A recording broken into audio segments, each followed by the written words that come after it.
This is my presentation on why web literacy should be part of every education. Here I just included a little quotation that I thought was particularly significant from the article. The source is included right here. That is the name of the article, and it was written by Cathy Davidson and Mark Surman on a website called Fast Company.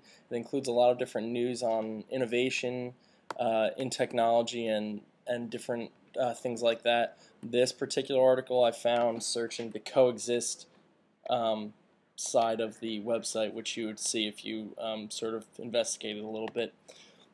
The premise of the article is just to consider the language of the World Wide Web as a form of literacy, just like reading, writing, and arithmetic in schools.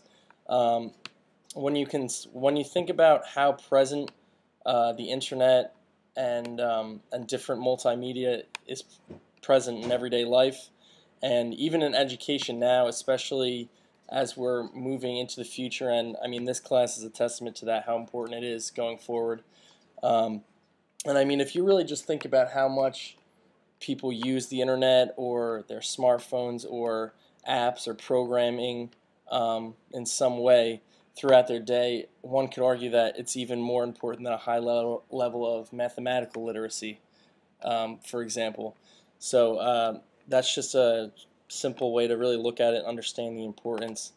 The writers specifically say that as the fourth literacy out of those that I mentioned earlier, programming and coding should be taught from a very young age, just like the other literacies, instead of trying to pick it up or make it completely optional as it is today, where some students kind of get into it as they are teenagers, playing games and being on the computer and looking into it in that way.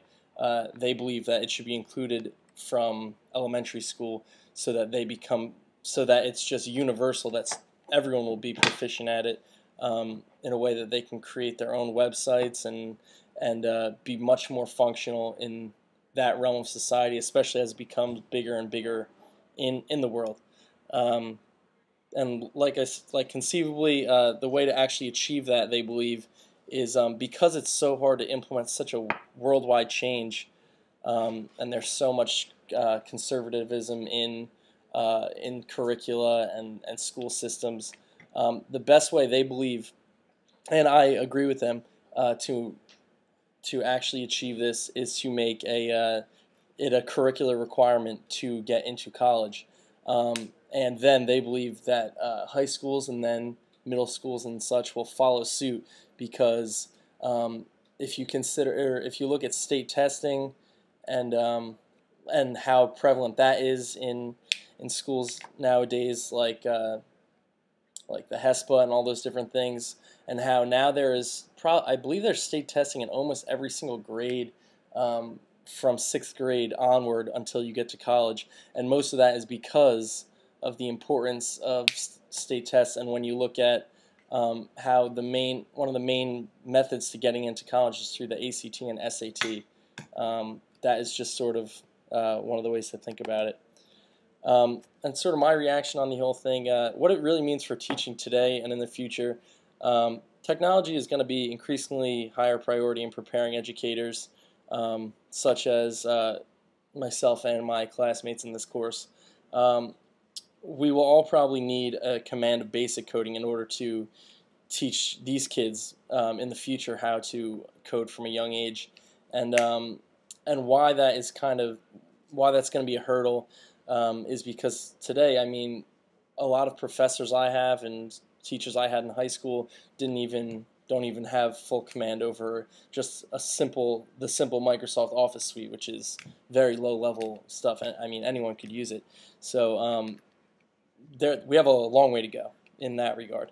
Multimedia integration, while right now it's considered very innovative and groundbreaking to use like YouTube videos and instruction and stuff like that, in even a few years' time, really, in my opinion, in probably in about 5 years, it won't even be considered innovative. Soon enough, it'll just be a staple and a foundation for almost all curricula. So I think that's how fast multimedia integration is moving.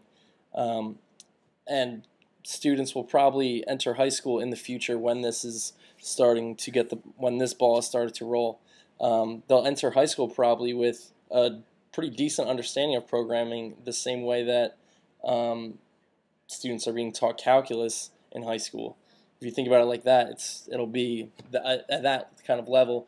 They'll certainly have been creating websites and different stuff like that since middle school.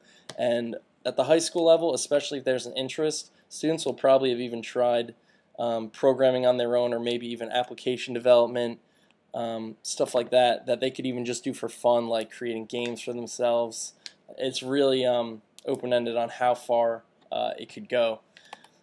And I mean, I think it's you can't argue with how important that type of advancement in education would be.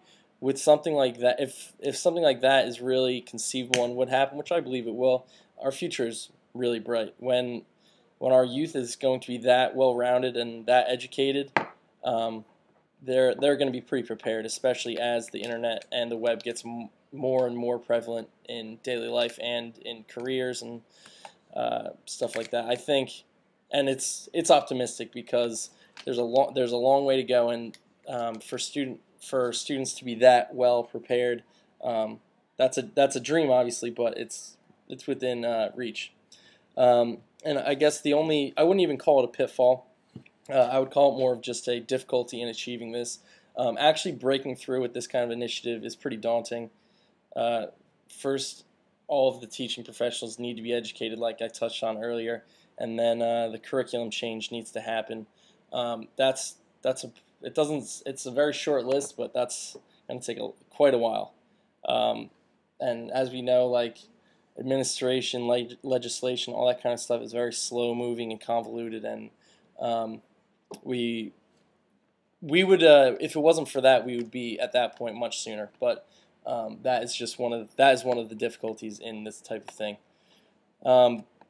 I chose this article because, I mean, not only is it extremely current, it was published I think 2 days ago, but it's extremely relevant to the course. I'm sure we can all identify and have some kind of interest in this subject. I mean, especially for those of us, which I presume is most of us, who want to go into education of some kind. This is huge.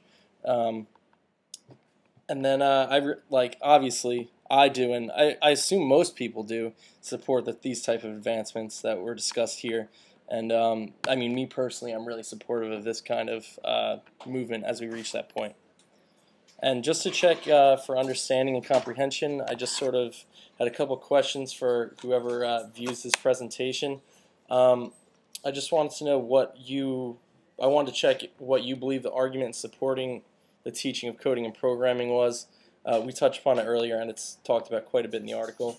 And also, what exactly were the hurdles that I mentioned in implementing the teaching of web literacy in schools? Thank you for reading my presentation.